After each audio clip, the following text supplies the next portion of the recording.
गिलहरी तो आपने देखी होगी और आम भी जरूर खाया होगा। तो आज की कहानी का नाम है एक गिलहरी और एक आम की कहानी।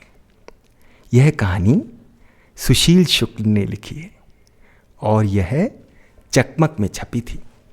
चकमक पत्रिका, बच्चों की पत्रिका। तो चकमक पत्रिका का भी आभार और सुशील जी का भी। कहानी शुरू करें। एक आम का पेड़ था, बहुत बूढ़ा।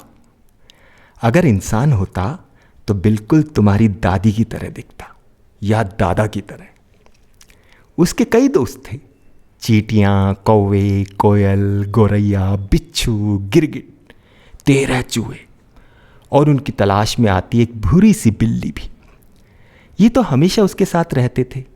पर आमों के मौसम में तोतों के झुंड आते, चमगादड़ें भी आती। एक गिलहरी से उसकी खूब पटती थी। इस गिलहरी को उसने ही पाला था। यह गिलहरी एक तरह से उस पूरे पेड़ की चौकीदार थी।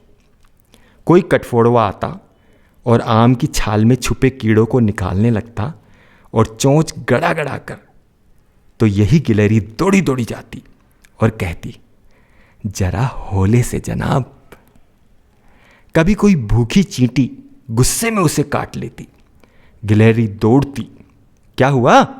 चींटी बोलती, आज खाने को कुछ नहीं मिला। नहीं तेरे आम के, आज खाने को कुछ मिला नहीं तेरे आम के पेड़ पे। गिलहरी अपने दांत में फंसा कोई खाने का टुकड़ा उसे दे देती और उसे अपनी पीठ पे बिठा डालियों पर उछल कूद मचाने लगती। कभी आम की पीठ में खुजली मचती। गिलहरी झट से अपने खुरदरे पंजों से उसे खुजली करती। आम खुश होकर उससे कहता, मेरी बेटी, मैं तो बस तेरे लिए ही फलता हूँ। गिलहरी आंखें मिचकाकर और पूंछ हिलाकर कहती, सच? आम पर रहने वाले, उस पर आने जाने वाले हर एक दूसरे को उनके नाम से जानते थे। कभी कोई तोता आम खा रहा होता तो नीचे खड़ा कोई आवाज़ लगाता, जरा 1-2 कुतरे मेरे लिए भी फेंक दे। तोता थोड़ा बहुत कुतर कर उसे फेंक देते। तोता पूरा आम नहीं खाते थे, वे उस गिलहरी के लिए भी थोड़ा आम छोड़ते। कई बार तोते से पूरा का पूरा आम किसी गाय या भैंस के सिर पर गिर जाता। वे नाराज हो जाती। भैंसें अक्सर आम से अपनी पीठ रगड़ती थी खुजली मिटाने के लिए। इससे कभी कभी चींटियों को अपना खाना छोड़कर वहाँ से भाग जाना पड़ता था। तो जब कोई आम भैंसों के सिर पर गिरता, वे बहुत खुश होती। एक बार की बात है, आम का मौसम जाने को था। आम पर इक्के दुक्के आम बचे थे। गिलहरी की नज़र एक आम पर पड़ी। वह आम की सबसे नाजुक डाली पर लटका था। पूंछ के सहारे वह किसी तरह उस डाल तक पहुंची। डाली गिलहरी के बोझ से झुक चली थी। एक बार गिलहरी ने सोचा, खतरा ज्यादा है, वापस चलते हैं। तभी हवा का एक झोंका उसी आम से टकरा कर आया। गिलहरी की नाक आम की आमई खुशबू से भर गई। खुशबू कमाल की थी। गिलहरी उस डाल पर जरा सी बड़ी ही थी कि डाली झुक गई। पर ऐसा तो गिलहरियों के साथ जिंदगी में होता ही रहता है। उसने एक पैर और बढ़ाया। आम पर जैसे ही चोंच मारी कि डाली झूल गई। गिलहरी संभल कर पीछे मुड़ती, उससे पहले ही वह नाजुक डाल टूट गई।